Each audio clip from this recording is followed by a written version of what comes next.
a madeira dessa árvore, até hoje, é a construção de violinos, né? Então, são os melhores. E se faz coisas belíssimas, como esses relevos aqui em madeira. E toda a costa brasileira era muito rica na Cesalpínia equinata. Bem, tinha um valor econômico muito grande, porque na época não tinha os corantes que nós temos hoje. Então, os corantes eram todos naturais. E o pau-brasil, ele já era conhecido, não a Cesalpínia equinata, mas outras espécies da mesma família na Europa, com o nome de Brasília, Brasília, e era usado, então, como corante para o tingimento, principalmente de tecido.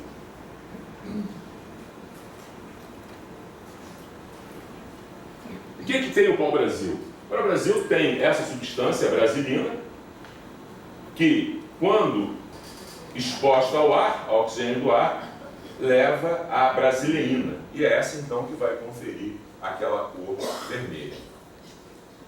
O pau-brasil, ele representa a primeira desgraça em termos ambientais para o país. Por quê?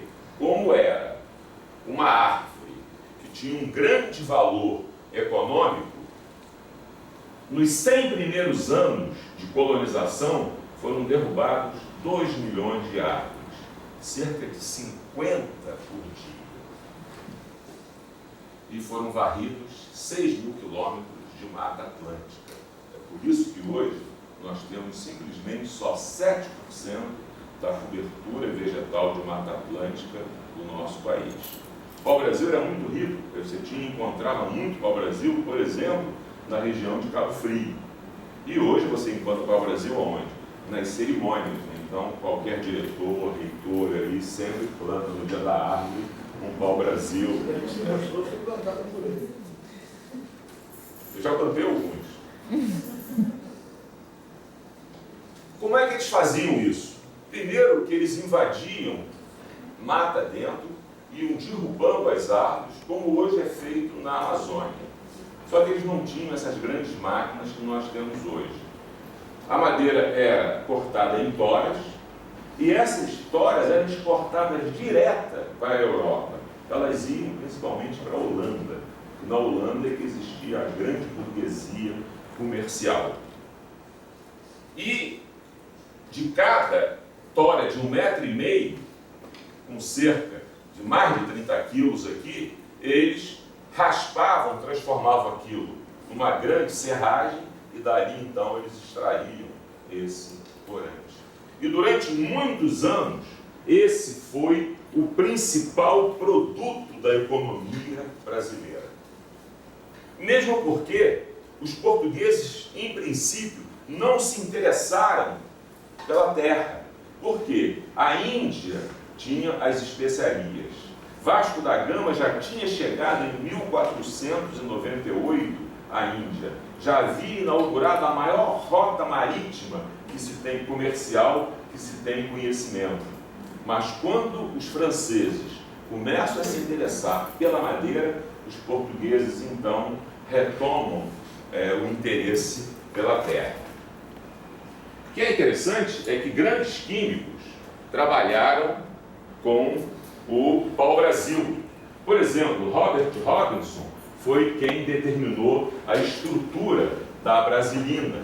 E a química nos anos 40 girou muito em torno dessas substâncias. Robert Robinson foi prêmio Nobel de Química e também um grande químico de produtos naturais, além de ser um químico orgânico de síntese. Mas era só isso? Não. Existia também um grande imaginário. Ninguém sai pelos oceanos se não tiver um outro objetivo que não seja só o econômico. Entre os portugueses e os espanhóis existia um que era o religioso, que era a conversão do gentio, que eles chamavam. Então, que era a cristianização dos povos que eles se encontravam. Mas imagina você sair por terras totalmente desconhecidas sem não ter esse grande imaginário.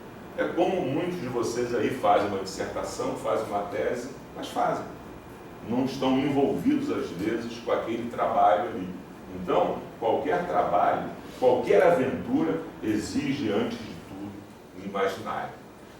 Para os espanhóis e para os portugueses, era a busca do paraíso terrestre. Até hoje, todos vocês querem ir para o paraíso. Eu sei que não vou encontrar os amigos lá, mas essa é a grande felicidade de muitos. E nesse imaginário, o que se dizia? Que atrás da muralha andina existia uma terra em que a canela crescia em profusão. A canela era a principal especiaria da época. A canela era o grande motivo comercial dessas explorações. Quando os irmãos Gonzalo e Francisco Pizarro escutam isso que muitos acham que é uma lenda, eles vão o quê? Vão atrás da busca da canela. Mas Ponce de León já havia procurado na Flórida a Ilha da Juventude. E muitos de vocês procuram todos os dias a Ilha da Juventude. Nesse imaginário, Gonzalo Pizarro arma todo um exército e vai transpor a muralha andina em busca da árvore da canela. O exército vai sendo dizimado pela intempérie. Então, toda aquela selva tropical, e daqueles 300 homens iniciais, eles vão chegando a pouco mais de algumas dezenas. Começa a faltar alimento. Claro, o comandante diz para o subordinado: vá em busca de alimento. E é Francisco Orellana que é encarregado de buscar alimento para o restante do exército de Pizarro. Com isso, Francisco Orellana é o primeiro homem branco a descer navegando o rio Amazonas. É claro que ele não volta. Mas se vocês forem procurar na história, por exemplo, ler La Condamine, há um casal que se separa e 10 anos depois eles se encontram, tá? E se perdendo na floresta. Bem, o que é que Pizarro encontra? Encontra uma árvore cuja folha e cuja casca tem o cheiro da canela, mas não tem o cinnamaldeído. É uma falsa canela, chamada de Aniba caneíla. E aqui está toda a região onde ela está distribuída na Amazônia. E são dois químicos, o professor Otto Gottlieb e o professor Mauro Taveira Magalhães, que desvendam esse grande mistério. Que substância é essa que confere o cheiro de canela àquelas folhas e àquela casca que não é cinnamaldeído? Eles achavam que era um ácido. Por quê? Porque dissolvia em base. Mas não. Era o nitrofenilmetano. Então esse é o primeiro composto nitro que tem aroma de canela. E se toda essa história está esquecida da lenda de Pizarro, nós não podemos esquecer que foi Mauro Taveira Magalhães e Otto Gottlieb que resolveram esse grande mistério que perdurou por mais de 100 anos da química. Bem, Mauro Taveira Magalhães é muito esquecido, mas foi ele que introduziu no Brasil, por exemplo, a cromatografia em fase gasosa. Foi ele que montou todas as expedições de Otto Gottlieb na região norte do Brasil. Só que ele tinha uma grande virtude: gostava de beber e de fotografar a noite carioca. Tá? e também foi caçado pela Revolução e passou alguns anos na Inglaterra. Mas era alguém, tá, muito especial, com um conhecimento químico vastíssimo e um grande amigo. Bem, não era só a canela. Havia também o quê? O comércio e a medicina. E se vocês olharem na história, algo dos mais procurados em todos os tempos é o famoso óleo de copaíba. Então, se vocês pegam, por exemplo, o grande jesuíta nosso, ele descreve: de entre aquelas árvores, uma parece digna de menção, posto que haja outras que destilam um líquido semelhante à resina e que serve para remédio, a qual destilam um suco delicadíssimo que alguns querem que seja bálsamo, o qual, a princípio pelos furinhos feitos pelo caruncho, ou também pelas incisões abertas com facas ou machadinhos, corre com azeite, depois coagulando-se, parece apresentar a aparência de bálsamo.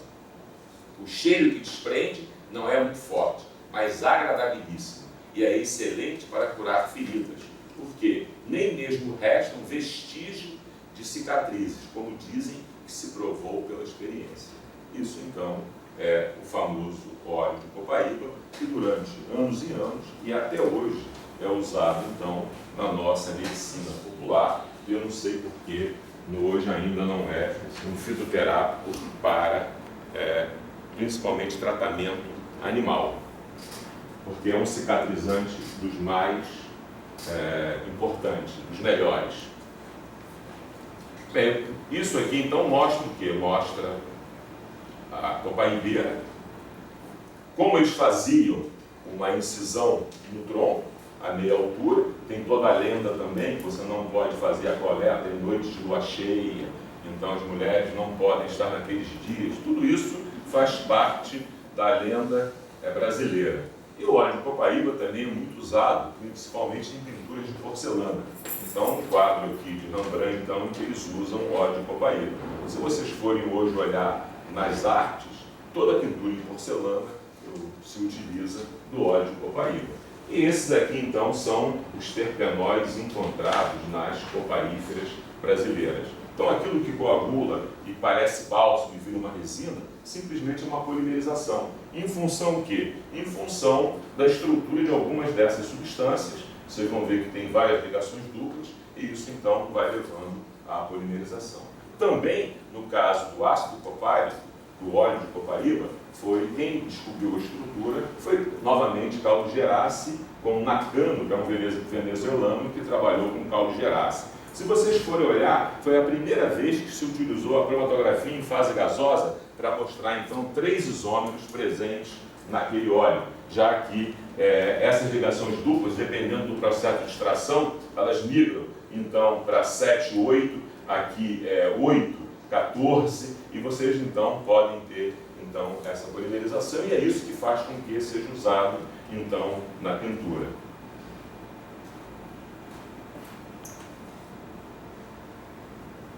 E os costumes também eram diferentes. Então, os habitantes da Terra, eles conheciam o quê? Eles conheciam, então, o uso de certas plantas, e essas plantas, então, tinham, normalmente, a aplicação da medicina popular. Mas não só. Por exemplo, os famosos curares são usados para quê? São usados pelos nossos índios para caça. Então, aquela ponta das flechas, ela é, então,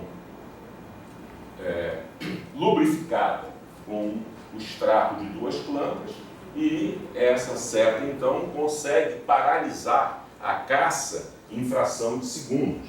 Claro, os curares, eles foram adjuvantes em medicina, principalmente na anestesia. Hoje não são mais.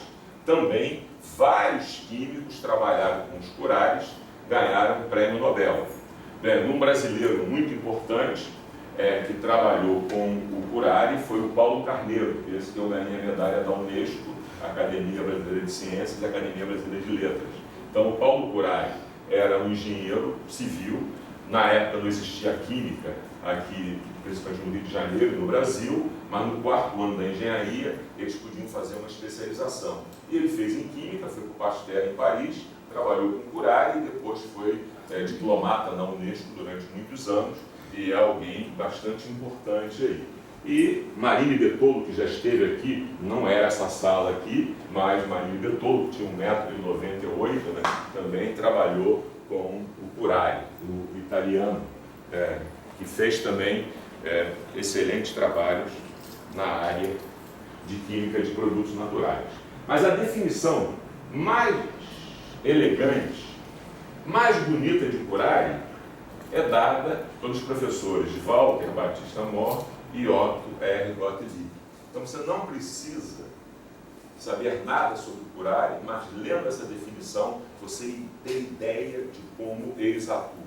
E o que eles dizem? Os Curares constituem talvez o exemplo mais perfeito da argúcia, do engenho, da perspicácia do índio sul-americano.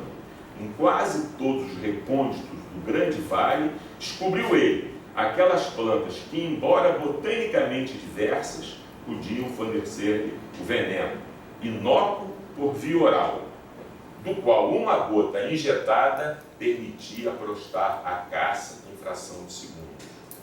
É inócuo por via oral, tanto é que a caça, você pode se alimentar da caça. Então a melhor definição de Curare é dada pelos professores Walter Mohr e Otto Gottlieb.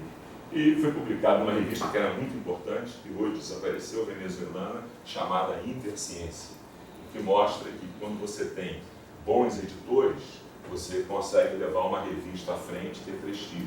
Quando tem bons diretores, as unidades avançam. Quando tem bons leitores, a universidade cresce. Mas depende sempre de alguém que faça. Mas os costumes eram também outros. Por exemplo, os rapés. Os rapés, então, se você hoje for encontrar com o Carlos Russo, que foi decano lá do CT, professor da engenharia química, ele está sempre com a sua caixinha de rapé. Felizmente essa moda hoje já não é tão comum como era há 30 anos atrás. Mas entre os nossos indígenas, o rapé então é aspirado. E normalmente o que eles encontram? Você encontra nos rapés. Então tem várias espécies, por exemplo, a Pipedâmia peregrina, são as beta-triptaminas. Então 5-metoxitriptamina. Acabei de publicar esse ano com um grupo da Bahia, no Microchemical Journal, o isolamento e a quantificação desse. Aliás, a Sabrina é coautora desse trabalho. Isso aí, então, mostrando o quê? Mostrando que algumas plantas são riquíssimas a casca nesse alcaloide. E esse, hoje, doutor, professor do Unifet em Sergipe, ele populou todo o campus da Bahia com a árvore. Então você encontra hoje a árvore em todo o campo ao lado do Instituto de Química. E o que é interessante é isso. Como é que eles descobriram? Como é que os índios descobriram que eles tinham que juntar duas plantas para ter o efeito, então, de prostar a caça? Se vocês forem olhar na cultura africana, as mesmas plantas também foram usadas já. E outras plantas foram encontradas, não uma, mas duas, mas três. Então, esse sinergismo, ele vem através da observação, da tentativa e erro. Então, a observação é importante, principalmente para um grande cientista. Então, vocês podem ver que, apesar de eu ter dificuldade me virar, de vez em quando passa alguém, eu olho.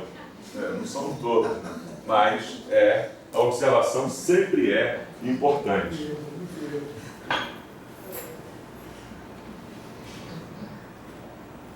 E na história brasileira, nós temos o vinho de Jurema. Então, essa planta é a Mimosa hostilis, é uma leguminosa. E nós chegamos a encontrar quantidades incríveis de beta-triptamina nessa casca dessas plantas que hoje estão populando a região, ou campus da Universidade Federal da Bahia. Mas se vocês forem ver, vinho de Jurema foi trabalhada por quem no Brasil? Foi trabalhada por um grande químico, Oswaldo Gonçalves Lima. de Pernambuco. Então, Oswaldo Gonçalves Lima conseguiu trabalhar com prelo na Suíça, era odiado por todos, inclusive pelo professor Walter Batista Mor, porque o Gonçalves Lima era muito violento e andava armado. Imagina o professor Walter com aquela delicadeza toda, e o Oswaldo Gonçalves Lima odiava os portugueses.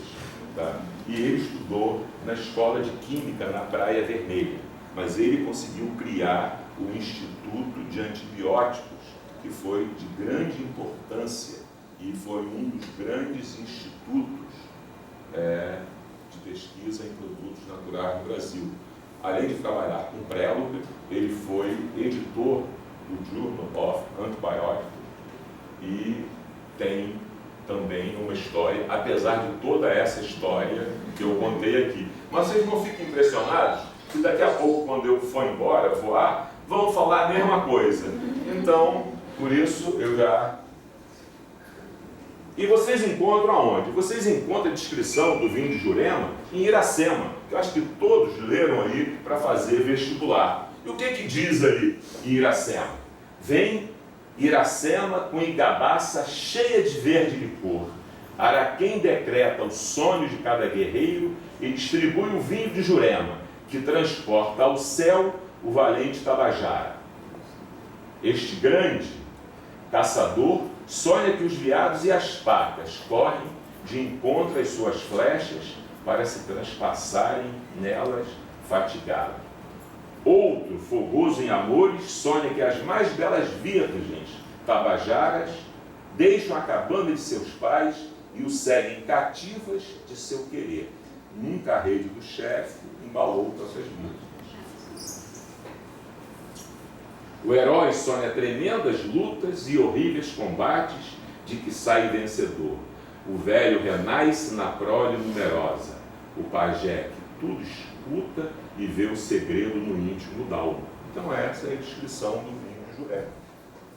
O que é interessante, se vocês forem olhar, fazer uma outra leitura, tá, do livro, virgens, até hoje, os terroristas se explodem por causa que vão encontrar no céu, tá, no paraíso, as virgens. Então é melhor primeiro. Não vou dizer mais nada. Mas vocês vão encontrar o quê? Vocês vão encontrar um poema como esse, de Manuel Bandeira, que é um dos mais bonitos da literatura brasileira. Vou embora para Pazárgada, lá sou amigo do rei. Lá tenho a mulher que eu quero, na cama que escolherei. Aqui eu não sou feliz, lá a existência é uma aventura de tal modo inconsequente que Joana, a louca de Espanha, rainha e falsa demente, vem a ser contraparente da nora que nunca tive.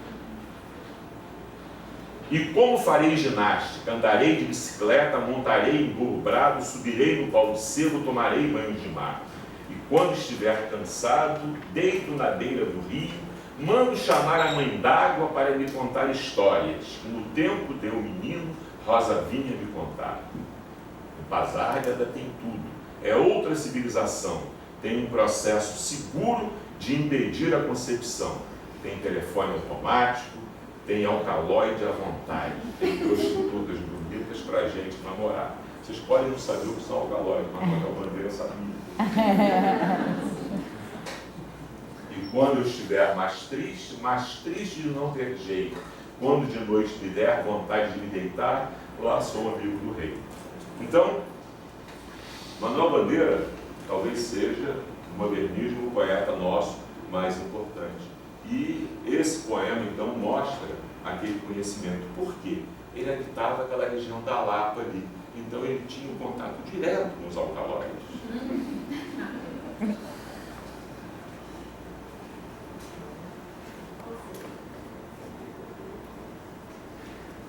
Outras coisas ficaram. Por exemplo, a mandioca e toda a química vem também dessa época. E você... a primeira vez que se encontra, então, as substâncias com um grupo, então, ali, nitrilo. Sem. Por isso é que aqueles pratos maravilhosos da região norte Você tem que ficar, às vezes, 5, 6 dias cozinhando a folha, que é para liberar todo o HCM. Então, vocês imaginem o seguinte, vocês na bancada, fazendo o que estão fazendo na dissertação, uma tese, não saber aquilo que vocês estão fazendo, quando aquela cozinheira lá do Pará, ela sabe que para fazer a degradação, ela tem que levar, então, uma certa temperatura durante muito tempo para haver a liberação de ácido cianídrico. Então, a mandioca é um dos principais produtos aí. Bem, mas tudo isso é muito antigo, porque tudo começa em 1808 com a chegada da família real. Até então era a bela descrição. É quando Dom João VI vem corrido, tá, de Napoleão Bonaparte e ele se transfere para o Brasil e o grande projeto é colocar no Brasil, o Brasil como a capital do reino português. Coisa que Salazar quis fazer com a África anos e anos depois. Então essa é a chegada de Dom João VI em 1808. E com Dom João vem vários cientistas portugueses, um deles é o médico Bernardino Antônio Gomes. E foi Bernardino Antônio Gomes, estudando as quinas do Rio de Janeiro, que isolou a cinchonina, antes de Cavendish e Pelletier. Todos vocês conhecem Cavendish e Pelletier, dois farmacêuticos franceses. Primeiro, antigamente, os farmacêuticos sabiam química. Tá? Até a minha geração, eu acho que sabia. Daqui para frente, com assistência, não sei se vão saber tanta química. Mas Bernardino Antônio Gomes era um médico e ele, então, isolou esse alcaloide. Por outro lado, para a história de produtos naturais, você praticamente tem poucos relatos em relação ao trabalho de Bernardino Antônio Gomes. É claro, ele fica muito mais famoso porque ele se dedica ao estudo da varíola como médico, mas ele tem grandes contribuições à química. E o que é importante? Quem é que